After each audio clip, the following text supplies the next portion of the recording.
Bonjour, je suis Simone de Beauvoir. Vous me connaissez peut-être comme philosophe, écrivaine ou féministe.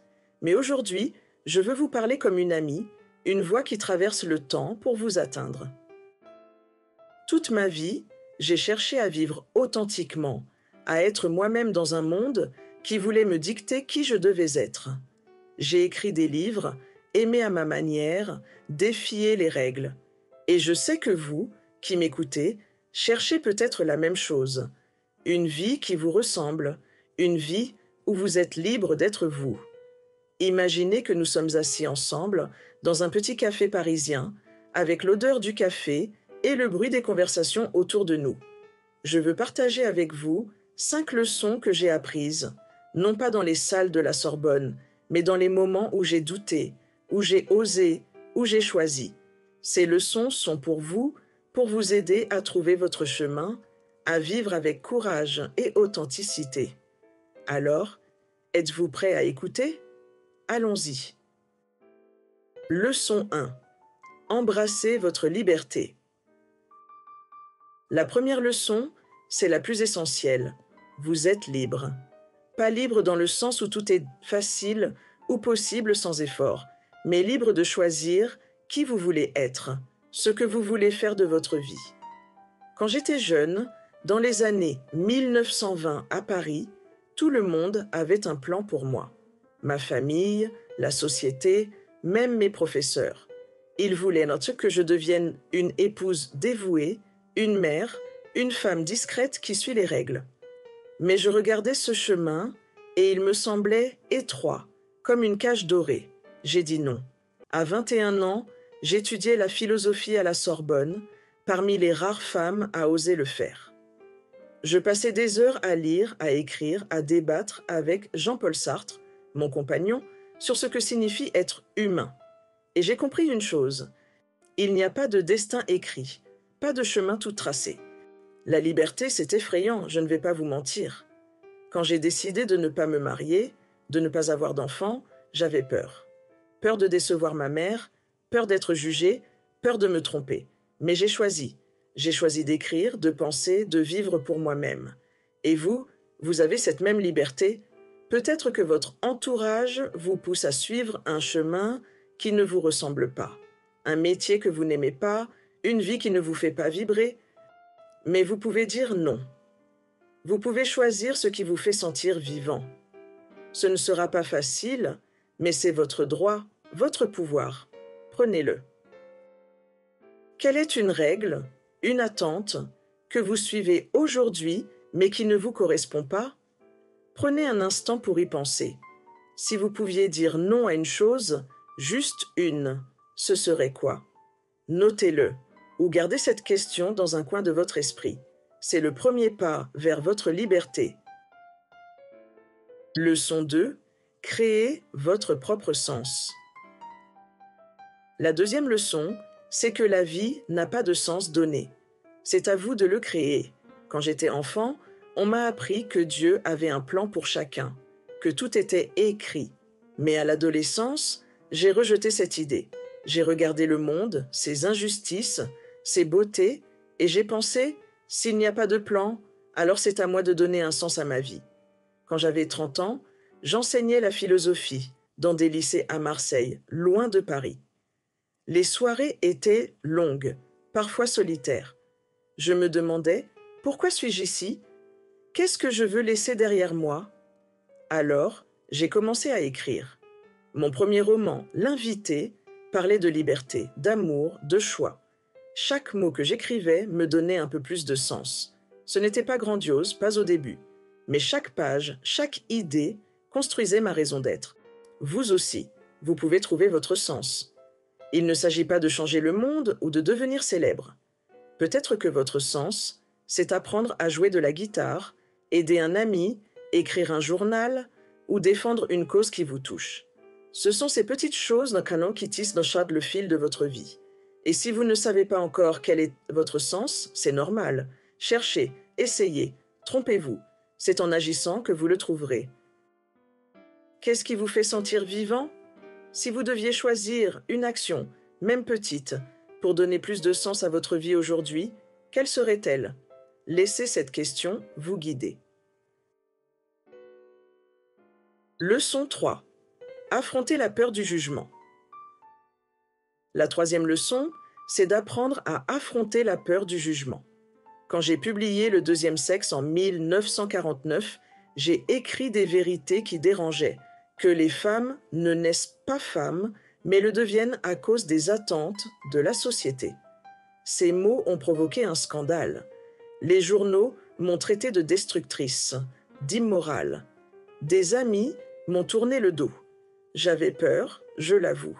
Peur de ne plus être acceptée, peur de me retrouver seule avec mes idées. Mais j'ai continué, parce que je savais que dire la vérité, ma vérité, était plus important que plaire à tout le monde.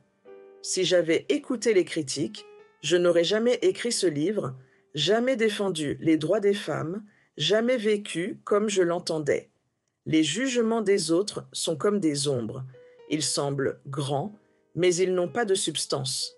Ce qui compte, c'est ce que vous ressentez au fond de vous, ce que vous savez être juste. Vous connaissez cette peur, n'est-ce pas? La peur de ce que votre famille, vos amis ou même des inconnus pourraient nadir penser si vous suiviez votre propre chemin. Peut-être que vous hésitez à dire ce que vous pensez, à porter ce que vous aimez, à poursuivre un rêve. Mais écoutez-moi, les jugements des autres ne définissent pas qui vous êtes. Osez être différent, osez être vous, même si votre voix tremble. Quel était le jugement que vous craignez le plus aujourd'hui? Et si, juste pour un instant, vous décidiez de l'ignorer? Quel petit pas pourriez-vous faire pour être plus fidèle à vous-même? Leçon 4. Aimer sans vous perdre. La quatrième leçon, c'est d'aimer sans perdre qui vous êtes. J'ai aimé Jean-Paul Sartre toute ma vie. Nous étions des partenaires, des égaux, des complices dans nos idées et nos rêves. Mais nous avons fait un choix qui choquait à l'époque. Ne pas nous marier, ne pas vivre ensemble, rester libres d'aimer d'autres personnes si nous le voulions. Nous appelions cela notre amour essentiel. Certains ont jugé cela scandaleux, mais pour moi c'était la seule façon d'aimer sans me dissoudre dans l'ombre de quelqu'un d'autre. J'ai aimé d'autres hommes, comme Nelson Algren, un écrivain américain. Ses lettres me faisaient vibrer, mais il voulait que je m'installe avec lui, que je change ma vie pour lui. J'ai dû choisir, rester à Paris, écrire, continuer mon chemin ou tout abandonner pour un amour. Mon cœur s'est brisé, mais j'ai choisi ma liberté. Aimer, c'est magnifique, mais ça peut devenir une cage si vous laissez l'autre définir qui vous êtes. Dans vos amours, vos amitiés, vos relations familiales, posez-vous cette question. Est-ce que je suis toujours moi? Vous pouvez aimer profondément, passionnément, mais gardez votre flamme intérieure intacte. Ne laissez personne vous dire que vous devez vous sacrifier pour être aimé. Vous êtes assez tel que vous êtes. Dans vos relations, vous sentez-vous libre d'être vous-même?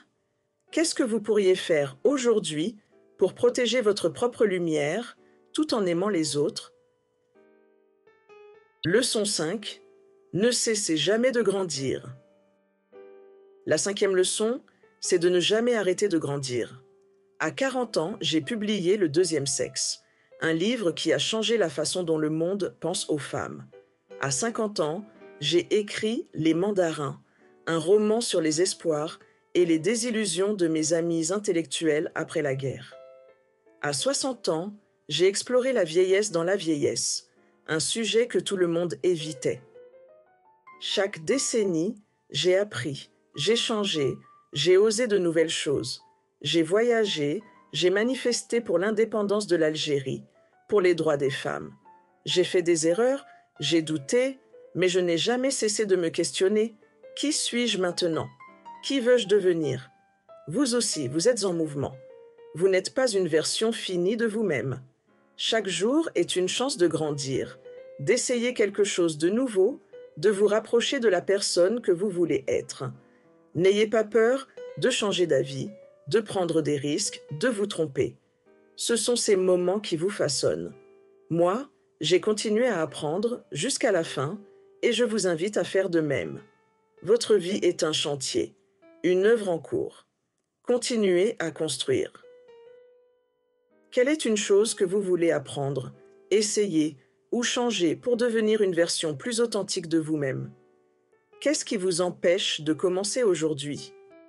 Faites un pas, même petit, dès maintenant. Nous voici à la fin de notre conversation. Toute ma vie, j'ai cherché à vivre authentiquement, à dire non aux attentes qui ne me ressemblaient pas, à dire oui à ce qui faisait battre mon cœur.